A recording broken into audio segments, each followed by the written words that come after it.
आदरणीय रवीश कुमार जी, देश की बहुजन जनता आपका बहुत बहुत सम्मान करती है। इस देश में निष्पक्ष पत्रकार के नाम पर आपका नाम नंबर 1 पर आता है, क्योंकि आपने किसी के भी दबाव में आकर पत्रकारिता नहीं की। यह सभी बहुजन समाज को लगता है। आपकी बातें चिल्लाकर समझाने की नहीं है। जो मैं कह रहा हूँ वही सही बात है और उसी को आप सच मान लीजिए। यह आपने कभी भी नहीं कहा। सत्ता पक्ष की गलतियां निकालना, उनको प्रश्न पूछकर कटघरे में खड़ा करना, यह आप अपने अंदाज में खूब अच्छी तरह करते थे। देश का मीडिया किस तरह से समाज के मन में जहर मिला रहा है। आप न्यूज़ चैनल देखना बंद कीजिए, यह आप बार बार कह रहे थे और यह बात सच भी थी। हम जनता जो देखना चाहते थे वह चैनल्स, न्यूज़ चैनल्स हमें न दिखाकर सिर्फ एक ही पक्ष का ढिंढोरा पीट रहा है। इसीलिए भारत के बहुत से लोगों ने न्यूज़ चैनल्स देखना बंद किया।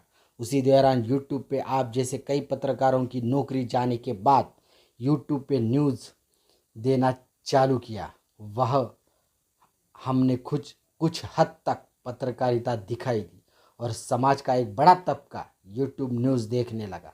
उसमें आप भी दिखाई देने लगे। थोड़े ही दिनों में आप यहाँ भी लोकप्रिय होने लगे। आपके सब्सक्राइबर दिनों दिन बढ़ने लगे। देश में जो कुछ भी होने लगा उसका तोल मोल के परिचय आप जनता को बताने लगे। आपकी बात दिल को छूती थी। उसमें कोई भी मिर्च मसाला नहीं है। सादी सरल भाषा में आप जनता को अपनी बात बता देते थे। मगर 2-3 दिनों से आप एक विषय पर बोलेंगे, आपकी क्या राय है बताएंगे, क्या गलत है क्या सही है आप बताएंगे, मगर आपने उस बारे में एक शब्द भी नहीं निकाला। मैं महाराष्ट्र में हुई घटना का जिक्र कर रहा हूँ। महाराष्ट्र स्कूल पाठ्य पुस्तक में मनु के कुछ श्लोक डालने वाले हैं। यह चर्चा जोर शोर से महाराष्ट्र में शुरू है। मनु कौन है आपको अलग से बताने की ज़रूरत नहीं है। मनु ने मनुस्मृति लिखी और वर्ण व्यवस्था बनाई, जातियों का काम बताया। महिलाओं के लिए मनुस्मृति में जो लिखा वह कितना निंदनीय है ये आपको मालूम होगा, मगर इस बात पर आपने एक भी शब्द क्यों नहीं कहा। हमारी जानकारी के मुताबिक आपने कुछ भी नहीं कहा। यह हमारे सामने एक बड़ा प्रश्न खड़ा हो गया है। आप रोज़ यूट्यूब वीडियो बनाकर देश में प्रचार रैलियों में क्या हुआ यह बताते हैं। मेरी नज़र में इससे भी महत्वपूर्ण विषय यह था कि देश के चुनाव में एक पार्टी जीतेगी, एक पार्टी हारेगी। यही होता है, यही होता रहेगा। भारतीय जनता पार्टी की सरकार वापस आएगी या कांग्रेस गठबंधन सरकार बनाएगी, हम दलितों को इससे कुछ भी फर्क नहीं पड़ता। कांग्रेस सरकार आएगी तो दलितों के अन्याय कम होंगे? नहीं, वह तो तब भी होने वाले हैं। आपको याद होगा जब देश में और महाराष्ट्र में कांग्रेस सरकार थी तब खैरलांजी हत्याकांड हुआ था।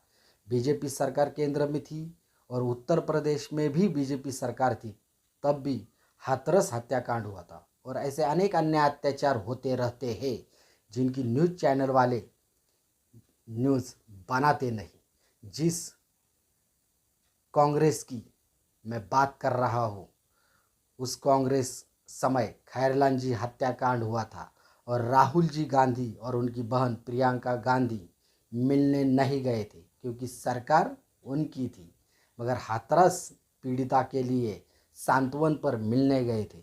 यह दलित समाज कैसे भूले, आप ही बताएं। डॉक्टर बाबा साहब आम्बेडकर जी ने इस देश के मीडिया को देश का चौथा स्तंभ कहा है। वह उनकी बात स्वतंत्र रूप से कह सकते हैं, मगर यह होता हुआ नहीं दिख रहा। मगर आप उस तरह की पत्रकारिता नहीं करते, ऐसा दलित बहुजन समाज को लगता था। मगर आप भी वैसे ही क्या, ऐसा अब लगने लगा है। देश में गोदी मीडिया किस तरह से पत्रकारिता करता है यह आप बार बार बताते हैं। अब आपकी पत्रकारिता को क्या, कौन सा नाम दे?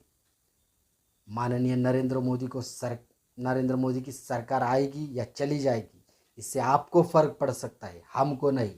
मगर संविधान हमारा ऑक्सीजन है। यह चला गया तो हम दलित बहुजन जी नहीं सकेंगे।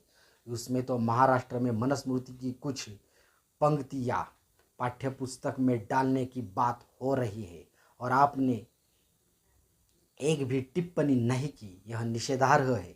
आपके 1 करोड़ सब्सक्राइबर में 80% दलित बहुजन ही होंगे, हम आपके साथ क्यों रहे, यह प्रश्न हमारे मन में आ रहा है।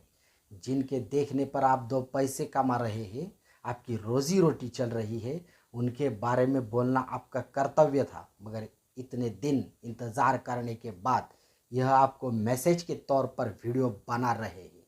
आप हमेशा यह कहते हैं, मैं जिस चैनल पे काम करता था वहाँ पहले मुझे दलित इस विषय पर काम दिया था। आप दलित बस्ती घूम घूम कर दलितों की राय पूछते थे, हमने देखा है उस रवीश कुमार को, मगर आज वह रवीश कुमार नहीं दिख रहा। मैं उम्मीद करता हूँ आप यह वीडियो देखकर आपकी राय सार्वजनिक बताएंगे।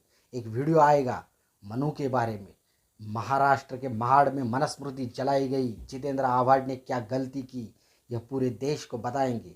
यह भारत का दलित बहुजन समाज आपसे उम्मीद करता है। जय भीम, जय भारत।